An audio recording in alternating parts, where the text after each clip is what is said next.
There's a little island just off the coast of Venice. You can't see it from the tourist maps. You won't find it on travel blogs. And if you ask a local about it, they'll probably just shake their head and change the subject. It's not that they've forgotten the island, it's that they remember it all too well.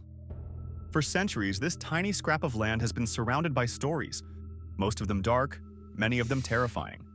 It's a place wrapped in mist and myth. Some say it's cursed, others say it's haunted.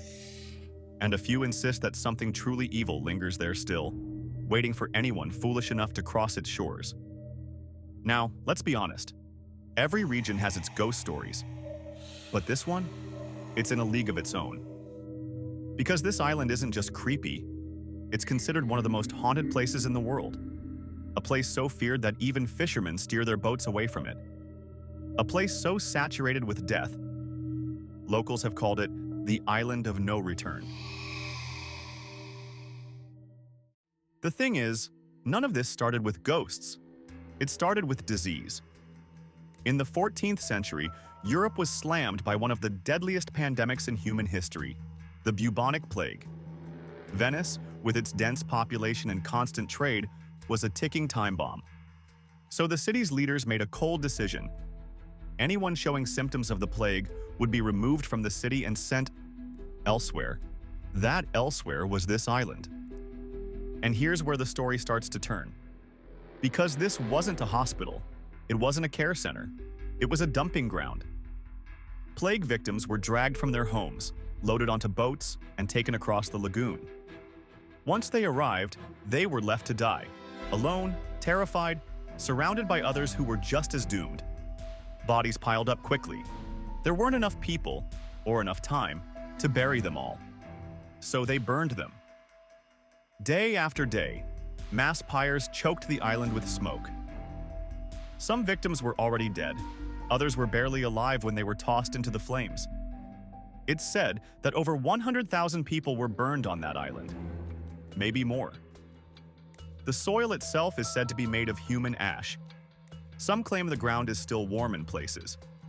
Others say that if you dig even a few inches, you'll find bones. Whether that's true or not, the island's reputation as a place of death was sealed forever. But it doesn't stop there. Fast forward a few hundred years. The plague is long gone. Venice is thriving again. And for reasons that honestly defy logic, someone looks at this ash-soaked, death-filled island and says, "You know what? Let's put a psychiatric hospital there." In the early 20th century, the old buildings on the island were converted into a mental asylum. And almost immediately, rumors began to swirl. Patients reported hearing voices in the walls, seeing shadows that didn't belong, feeling watched constantly. Staff dismissed it all, of course. Hallucinations, delusions, nothing more. But there were other stories. Stories of a doctor who worked there, one who was obsessed with the paranormal. According to local legend, he performed strange experiments on his patients, crude surgeries, brutal procedures, the kind of things that belong in a horror movie, not a hospital. Eventually, the doctor himself reportedly began to unravel. He claimed that the spirits on the island had turned against him, that they whispered to him, that they followed him in the halls. One night, he climbed the bell tower and threw himself from the top. They say he didn't die from the fall, that he lay on the ground, broken and screaming, until a strange mist rolled in and smothered him. No one ever found the body. The bell tower remains, but no bell. And yet, on some nights, people swear they hear it ring. And in case you're thinking, okay, this is getting weirdly interesting, now's a good time to hit that like button and subscribe. Because if you're still with us, you're clearly a fellow lover of the creepy, cursed, and mysterious. And if you're more into real-world drama than ghost stories, check out our video on Europe's most controversial islands. Spoiler: politics, feuds, and scandal galore. Now back to the video. After the hospital was shut down in 1968, the island was abandoned completely. No redevelopment, no restorations, just silence. And the longer it sat, untouched, the more the stories grew. Ghost hunters began sneaking onto the island. Some came back with chilling recordings.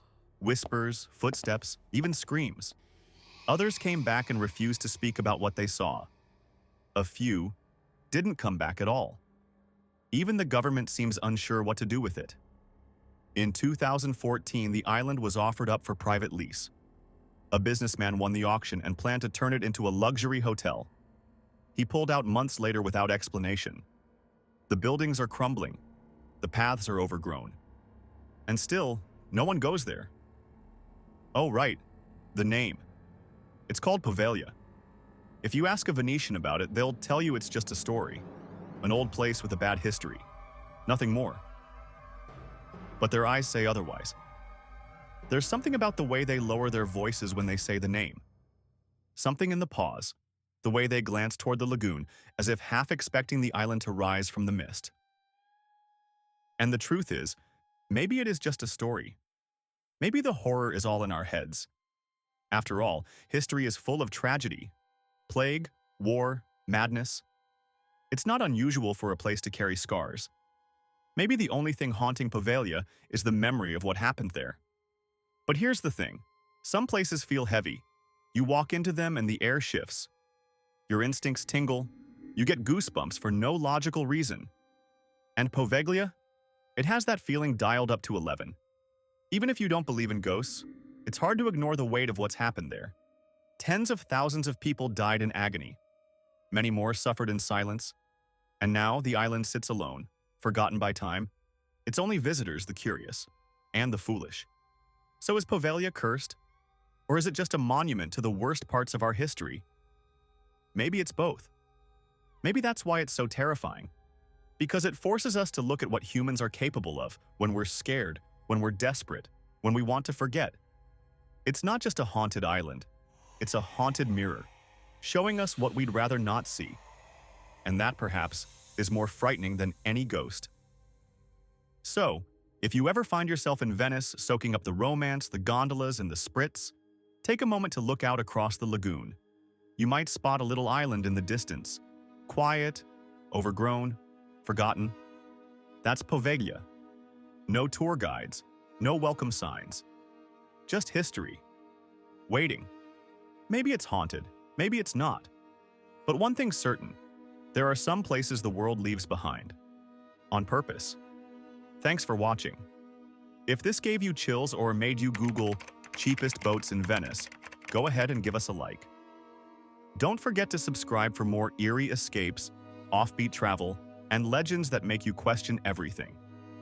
And if you're brave enough, let us know in the comments. Would you set foot on Poveglia? Or would you leave it to the ghosts?